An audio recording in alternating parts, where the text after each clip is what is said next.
اور مختلف وجوہات ہیں اور اس کے مختلف حل ہیں، تو ان دونوں چیزوں کو مکس اپ نہ کریں۔ جہاں تک ڈیفالٹس کا تعلق ہے،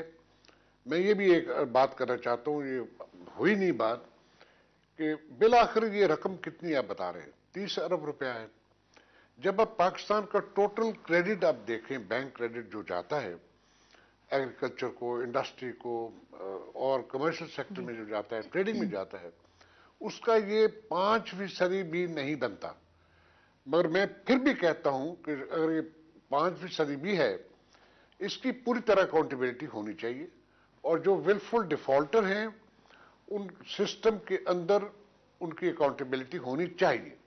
اب اس کے علاوہ تو اور بات اس میں میرا خیال ہے کوئی گنجائش نہیں ہے۔ اگر ہم بلیم گیم کریں گے، ایک دوسرے کے الزامات لگائیں گے، اس سے کوئی حاصل نہیں ہوتا۔ ٹھیک،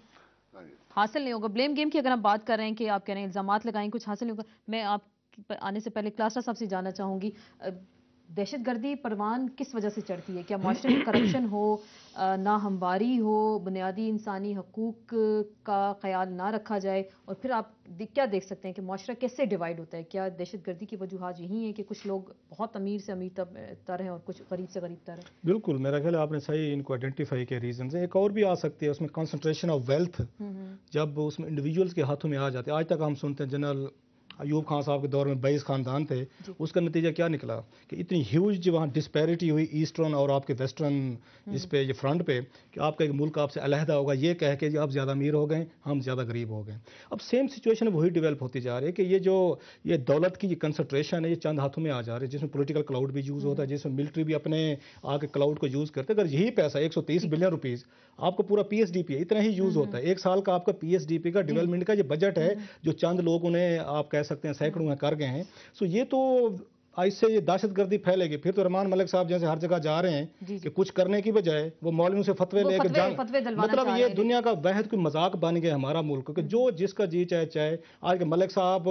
سیکورٹی فورسز کے ساتھ بیٹھنے کی بجائے، انٹیلیجنس ایجنسیز کی فیلئر کو ایڈریس کرنے کی بجائے، ان کو اکاؤنٹیبل کرنے کی بجائے، کوئی سکینر لانے کی بجائے، کوئی گیجٹس لانے کی بجائے، آج کل وہ وہاں مولانا حسبان کے پاس جا رہے ہیں، کیا فتویٰ دے دیں، اس سے ہماری جنگ ہماری ٹھیک ہو جائے گی۔ تو کہنے کا مطلب یہ ہے کہ ہمارے ہاں the most incompetent people have come to rule us، کہ 2 سال سے دہشت گردی کی جنگ جاری ہے۔ تو آپ کے سامنے ہے، پھر ایک طرف لون رائٹ آف ہو رہے ہیں، دوسری طرف آپ یا میسو کرپشن، ہم ڈیلی اسکینڈل کرتے ہیں، بلکہ آپ کو تھک چکے ہیں، میں تھک چکا ہوں، میں اتنے دے دے کہ اب ہمارے لیے کوئی خبر، کوئی اتنی بڑی خبر نہیں لگتی، جیسے ڈاکٹر یا کسائی کسی سٹیج پہ اس کے لیے روٹین ورک ہے،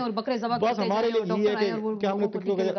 تنخواہ لینی ہے، اپنا یہ گھر چلانا ہے۔ ادروائز ہمیں اب یہ وہ انٹرسٹ نہیں رہے گی، کیونکہ یہ جو اسکینڈلز ہو رہے ہیں کوئی ان پہ رسپانس نہیں ہے، ان پہ کوئی ریئیکشن نہیں ہے، کوئی انکوائریز نہیں ہے، کوئی کسی کا کوئی آپ کہہ سکتے ہیں ٹاپ سے باٹم۔ اچھا پہلے یہ ہوتا تھا کہ باٹم پہ کرپشن ہوتی تھی، اگر خبر چھپتی تھی تو وزیر ایکشن میں آتا تھا، سیکٹری آتا تھا، پرائم منسٹر صاحب لے لیتے تھے یا پریزیڈنٹ۔ اب تو فرام ٹاپ ٹو باٹم سب مل چکے ہیں، سب کہتے ہیں جیسے میرے خلاف خبر لگی ہے اس کے خلاف بھی لگی ہوگی۔ اس کا مطلب ہے کہ لوگوں کے پاس وقت کم آپ کو نظر آ رہا ہے، کہ وقت کم ہے اور جتنا جلدی لوٹ سکتے ہیں لوٹیں اور پھر جائیں یہاں سے، جیسے پہلے کا ہجرت کر کے چلے جائیں پھر واپس آئیں، لوٹیں اور پھر واپس چلے جائیں۔ مجھے یہ دکھ ہوتا ہے کہ اگر یہ لیول آف انسیکیورٹی، فائنینشیل میں انسیکیورٹی کی بات کر رہا ہوں، اگر پریزیڈنٹ، پرائم منسٹر، میں یہ کسی کا نام نہیں، سب کی بات کر رہا ہوں کیونکہ سب کے نام آتے ہیں، اگر یہ لیول آف یہاں پہ آپ کا انسیکیورٹی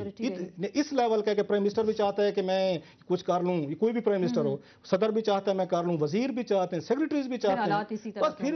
آپ یہ کامن کے لیے کچھ کرنے کی بجائے جنہوں نے آپ کو ووٹ دے کے بھیجا ہے آپ کو وہ بھول گئے، اپنے بیوی بچے اور آپ کو خود اپنا یاد ہے، تو پھر تو دہشت گردی ہوگی۔ اور رحمان ملک صاحب پھر جا کے مولانا صاحب سے فتوے لیں گے کہ فتویٰ دے دیں، جنگ رک جائے گی، ہم مذاق بن جائیں گے۔ اسی پوائنٹ پہ ہم مزید بات کریں گے، خرم صاحب سے بھی کچھ سوالات کے جواب لیں گے۔ کرپشن کیوں ہمارے معاشرے میں پھیل رہی ہے، دوسری جانب دہشت گردی کا ہمیں سامنا ہے، ان دونوں چیزوں سے کس طرح سے حکومت نمٹنے کی کوشش کرے گی، اپوزیشن کا کیا کردار ہوگا، یا صرف باتوں تک ہی ڈسکشن جو ہے محدود رہے گی؟ کچھ انہی پوائنٹس پہ بات کریں گے لیکن ایک بریک کے بعد۔